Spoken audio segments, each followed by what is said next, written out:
Nafsu birahi dan fantasi liar tak bisa dibendung begitu saja. Pria bernama Adam ini nekat untuk mengambil tali pocong dan digunakan sebagai pelet untuk menggait wanita tua pemilik pabrik. Meski apa yang ia lakukan berjalan lancar, namun desa terkena teror pocong. Lebih parahnya lagi, Adam tak puas dengan janda kaya dan kini mengincar gadis muda, anak dari Pak Ustadz yang baru pulang dari pesantren. Ia kembali menggunakan pelet untuk mendapatkan gadis muda bernama Anissa. Dengan pelet tali pocong, mampukah pria penuh nafsu dan fantasi liar ini menggait Anissa? Berikut ceritanya.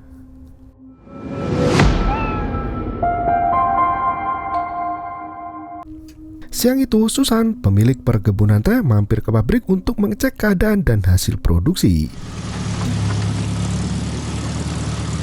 Didampingi Pak Rahmat sebagai kepala pabrik yang menjelaskan jika semua berjalan lancar dan bahkan stok untuk dijual masih memadai. Mendengar semua penuturan dari Pak Rahmat, Susan merasa senang. Ia juga berniat untuk memperluas kebun teh agar hasil produksi bisa meningkat lebih banyak lagi. Dan masih akan bertambah sekitar 3 ton lagi. Di antara mesin-mesin yang tengah bekerja, seorang pria bernama Adam menatap penuh birahi pada pemilik pabrik. Ia mempunyai fantasi liar, bahkan membuat pekerjaannya terabaikan.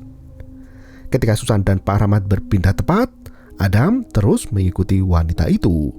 Susan yang mengetahui jika ia dari tadi ada yang mengamati, meminta Adam untuk mendekat. Ia mempertanyakan pada pria itu kenapa terus memperhatikannya dan tidak bekerja.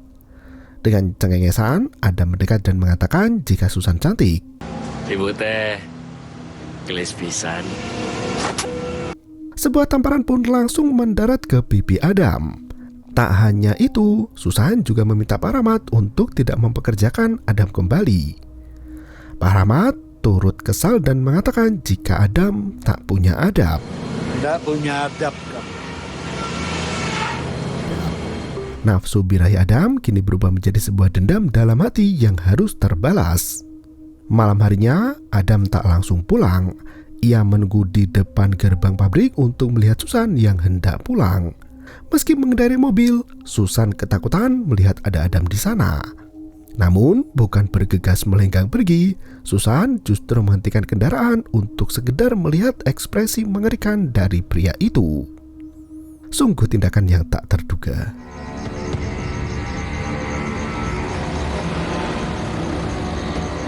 Malam itu juga Adam melakukan tindakan nekat dengan menggali kubur menggunakan sendok.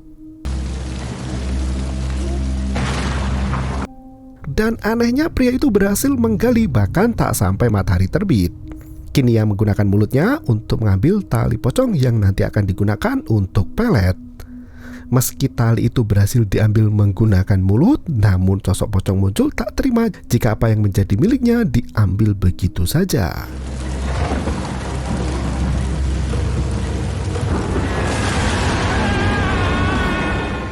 Dan film pun dimulai. Pagi itu di rumah Susan, pembantunya tengah menjemur celana dalam. Amanda yang berada di dalam memanggil Bibi menanyakan buku miliknya yang berwarna coklat. Bibi mengambil buku itu yang sebelumnya ia telah masukkan ke dalam lemari. Di saat itulah Adam mengendap mengambil celana dalam milik Susan yang berada di jemuran. Amanda menghampiri ibunya yang melamun sendiri ketika sarapan. Ia menanyakan apa yang terjadi, namun Susan hanya mengatakan jika ia kecapean mengurus pabrik, terutama masalah dengan karyawan. Kirain ada apa? Ya udah. Malam itu di dalam rumah gubuknya, Adam mulai melakukan ritual pelet dengan menggunakan tali pocong yang telah ia dapatkan.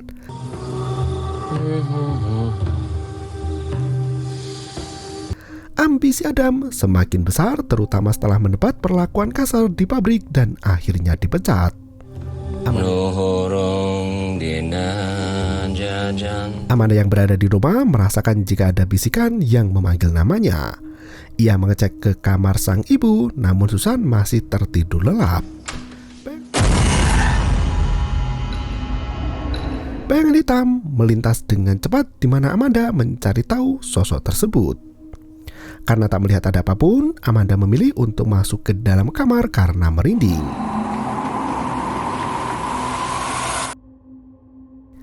Di dalam kampung sendiri, seorang penjual mie ayam mengalami teror.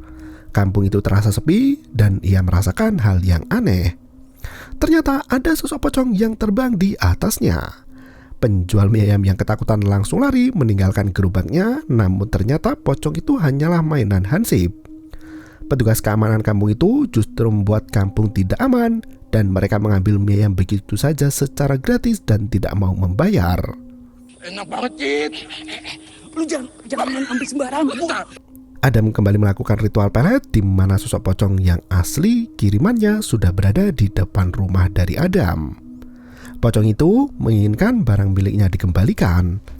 Adam menghentikan ritual dan melihat ke dalam rumah. Cairan hitam menetes dari atas yang ternyata sudah ada pocong yang bertengger di langit-langit. Adam yang semula ketakutan menyadari jika pocong itu adalah pemilik dari tali yang ia ambil. Kini pocong itu menjadi peliharaan Adam dan bisa diperintah dengan sesuka hati.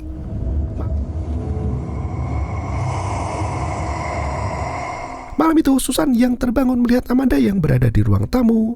Ketika didekati, leher Amanda patah dan membuat Susan ketakutan.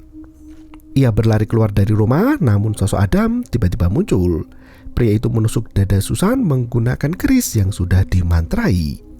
Apa yang Susan alami ternyata hanyalah sebuah mimpi. Susan yang terbangun merasakan dadanya sakit dan ia pun kerasukan. Susan keluar dari kamar dan menghampiri pocong yang terbang ke ruang tamu. Pocong itu seolah memberikan perintah di mana Susan hanya menuruti perintah dari pocong itu. Ia keluar dari rumah menggunakan mobil dan pergi ke rumah Adam. Adam yang tengah santai mendengar ketukan dari pintu depan dan di saat membuka, Susan sudah berada di sana. Susan meminta maaf atas apa yang terjadi. Adam sama sekali tak terkejut dengan kedatangan dari Susan karena semua itu memang keinginannya. Adam mengajak Susan untuk masuk ke dalam rumah. Nafsu birahi Adam mulai memuncak. Ia mengajak Susan untuk masuk ke dalam kamar dan menganggap jika itu adalah kamar Susan sendiri. Saat Adam pergi mengambil minuman, Susan merebahkan diri. Anehnya, Adam melihat dirinya sendiri yang sedang menggerayangi Susan. Sosok itu tersenyum, melihat ke arah Adam di mana pria itu kebingungan dengan apa yang terjadi. Hingga tiba-tiba, sosok itu berjalan ke arah tembok dan...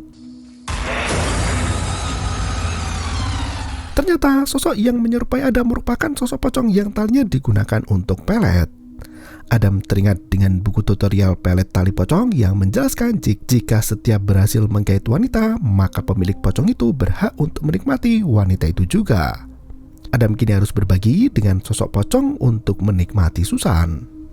Pagi harinya, Adam bersiap untuk pergi menuju ke rumah Susan. Sementara itu, Amanda terkejut mendengar sang ibu yang tiba-tiba ingin menikah dengan Adam, mantan karyawannya. Amanda berusaha menjelaskan jika hal itu bisa menjadi bahan omongan karena ayahnya baru saja meninggal dan bahkan tanah kuburannya masih basah. Karena terpengaruh dengan pelet tali pocong, Susan tak peduli dengan omongan anaknya, apalagi omongan warga kampung. Ia akan tetap menikah dengan Adam. Amanda melenggang pergi masuk ke dalam kamar bersama dengan Adam yang datang ke rumah. Amanda mengatakan jika ia akan pergi dan tinggal bersama dengan nenek jika ibunya nekat menikah dengan Adam. Pernikahan pun digelar dan kini Adam resmi menjadi suami dari Susan. Sementara Susan sendiri tak menyadari jika ia telah terkena pelet tali pocong. Malam itu saat hendak bermesraan, terlihat sosok pocong di sebelah ranjang. Adam mengerti jika itu tandanya sang pocong hendak meminta jatah. Adam pamit mengatakan hendak memberikan kejutan. Pocong itu langsung berubah menjadi Adam dan hendak menggarap Susan. Adam tak bisa berkutik melihat sang istri digarap oleh pocong yang mirip seperti dirinya. Pagi harinya, Adam pamit pergi bekerja di pabrik teh. Dalam perjalanan menggunakan mobil Susan, Adam bertemu dengan Anissa, teman SMA-nya dulu. Anissa merupakan anak pondok di mana saat Adam bertemu gadis itu, ia tengah libur dan memilih untuk pulang kampung. Adam bergegas menawari untuk mengantarkannya dengan mobil, namun Anissa menolak dan memilih untuk naik ojek. Adam kini mempunyai rencana lain dan hal itu akan berkaitan dengan Anissa. Sesampainya di rumah, Anissa langsung disambut oleh adiknya yang bernama Tiara. Adam mengamati dari kejauhan dan kini berniat untuk menggait Anissa. Bahkan ketika berada di rumah, Adam terus terbayang-bayang dengan teman SMA-nya dahulu. Susan berteriak dari dalam kamar mengatakan jika tubuhnya kesakitan. Adam yang melihat istrinya terkejut dengan apa yang terjadi. Kulit Susan dipenuhi dengan bentol merah yang membuat Adam kini merasa jijik. Sementara itu, beberapa warga yang asik ronda di pos kamling merasakan ada bau bangkai. Mereka saling menuduh satu sama lain hingga 2 orang pergi begitu saja. Mereka yang tersisa menyadari jika ada sosok pocong di samping pos ronda. Bang, Pagi harinya, Hansip Ocit mengumpulkan warga yang berada di warung.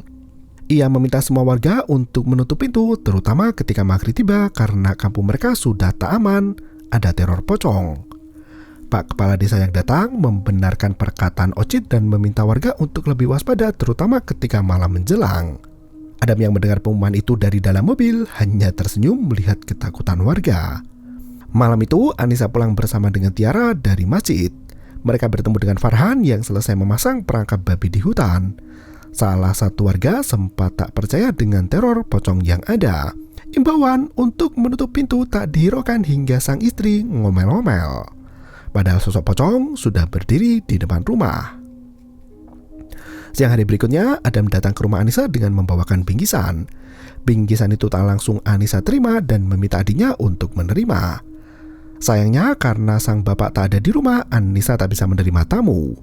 Dengan sedikit kecewa, Adam pamit untuk pulang.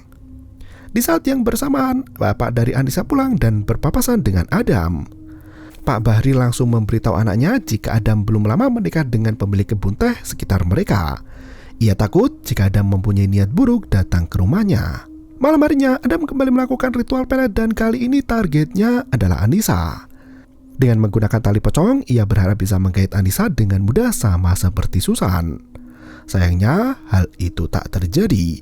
Ternyata Anissa merupakan orang yang gemar beribadah tak seperti Susan. Malam itu Anissa melaksanakan sholat, dilanjutkan dengan mengaji. Sosok pocong kiriman dari Adam terbang masuk ke dalam rumah Anissa. Sosok itu masuk melalui jendela yang terbuka di kamar Tiara. Gadis yang tertidur ketika membaca buku terbangun merasakan ada hal yang aneh. Ia berusaha keluar dari kamar dan memanggil sang kakak. Anehnya pintu kamar itu terkunci dan tak bisa dibuka. Tiara yang ketakutan memilih untuk bersembunyi di dalam lemari. Sekilas ia melihat ada bayangan yang melintas dengan cepat. Sosok pocong kini menghampiri Anissa, namun pocong itu terlempar karena Anissa tengah membaca Al-Quran. Ada mengetahui jika percobaan pertamanya gagal. Ia mengulang mengirim pelet, namun kali ini pocong itu justru berbalik menyerang Adam. Pria itu sampai tersungkur di tembok. Sementara itu, Pak Ustadz melihat ada bola api yang melintas di sekitar rumah. Ia bergegas pulang dan memeriksa keadaan anak-anaknya. Anissa tampak baik-baik saja dan mereka masuk ke dalam kamar Tiara di mana gadis itu berada di dalam lemari dan menangis ketakutan.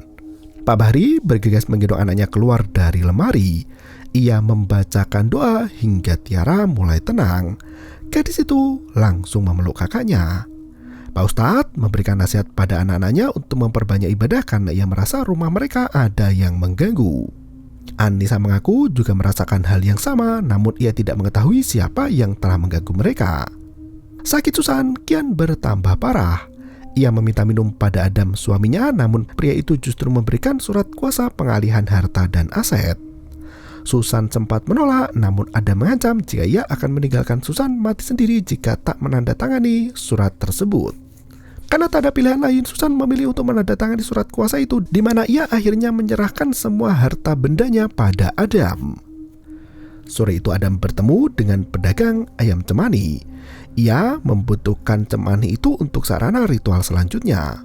Tak berselang lama, Pak Ustadz Bahri datang dan ia menanyakan apa yang akan Adam lakukan dengan ayam itu. Ia takut ayam cemani digunakan untuk hal yang melanggar aturan agama. Merasa tertuduh, Adam menjelaskan jika ia hanya memelihara ayam itu. Pak Ustadz pun menjelaskan jika ia dan warga tengah menyelidiki teror pocong yang akhir-akhir ini mengganggu dan mencari tahu siapa pelakunya. Ia juga mengingatkan Adam untuk berhati-hati. Pak Ustadz pergi meninggalkan Adam di mana pria itu kini merasa terancam. Malam harinya Tiara masih berada di depan rumah untuk menunggu kepulangan sang ayah. Anissa mengajak untuk masuk ke dalam rumah karena hari sudah malam. Tiara mengaku khawatir dengan sang ayah, namun Anissa menenangkan adiknya jika mungkin ayah mereka mampir ke musola.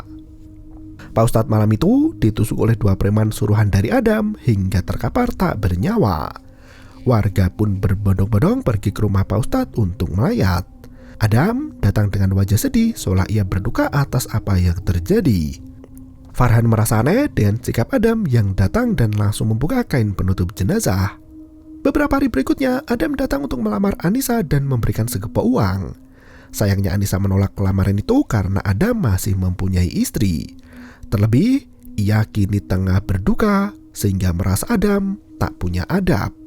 Adam mengaku bisa memberikan uang lebih dari apa yang ia bawa. Padahal semua harta dari Adam adalah milik Susan. Anissa pun mempersilahkan Adam untuk segera pergi dari rumahnya karena ia tak membutuhkan uang dari Adam. Adam mempertanyakan apakah semua penolakan itu ada hubungannya dengan Farhan. Anissa tak menjawab pertanyaan dari Adam dan segera meminta pria itu untuk keluar dari rumah. Pria yang hanya bisa mendapatkan wanita dengan pelet itu pun melenggang pergi. Tiara masih bersedih atas kepergian dari ayahnya. Anissa menenangkan adiknya yang masih bersedih dan ketakutan. Malam itu Adam kembali mengirim pelet tali pocong karena hanya itu yang bisa ia lakukan untuk mendapatkan Anissa. Pocong pun sudah berada di atas tubuh Anissa dan membuat gadis itu terbangun dari tidurnya. Anissa memilih untuk sholat dan mengaji meski ia tahu sosok pocong terus datang dan mengganggu. Karena tak bisa menyentuh Anissa, pocong itu lari dan masuk ke dalam kamar Tiara. Ketukan terdengar dari jendela hingga terbuka dengan sendirinya. Anissa pun menutup jendela di mana pocong sudah ada di sana. Tiara kembali berteriak dan kerasukan setan. Anissa bergegas masuk dan melihat apa yang terjadi di mana Tiara sudah menggantung di atas langit-langit. Tubuh Tiara dilempar ke atas kasur di mana Anissa mencoba untuk membacakan doa. Tiara sempat tenang, namun kembali kerasukan. Ia berusaha menyerang kakaknya, namun untungnya Anissa bisa melawan.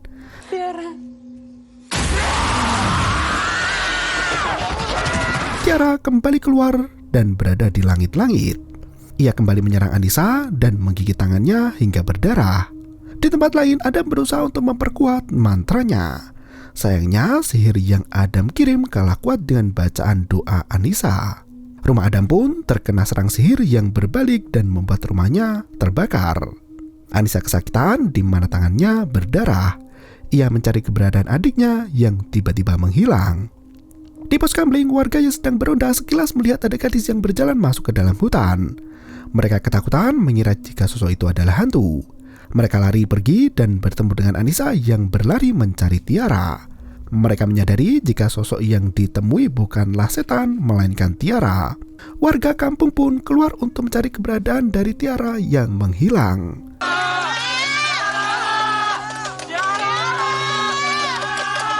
Warga yang mencari mendengar suara tangisan dari dalam liang kubur. Mereka memanggil warga dan mengatakan jika Tiara telah ditemukan. Mereka pun membawa Tiara untuk keluar dari lubang kubur. Pak Kades meminta warga untuk menutup kubur malam itu juga. Beberapa warga pergi mengambil peralatan. Pak Kades merasa jika ada orang yang melakukan ritual sesat. Tiba-tiba Adam yang selamat dari kobaran api menyandera Tiara dari belakang. Adam mengaku jika ia ingin menikah dengan Anissa. Kasihan dengan sang adik, Anissa pun bersedia untuk menjadi istri dari Adam asalkan Tiara dilepaskan. Adam pun membawa Anissa pergi sementara warga yang melihat hanya plonga-plongo koyo kebo. Mereka kalah dengan satu orang yang bahkan telah mengancam nyawa salah satu warga.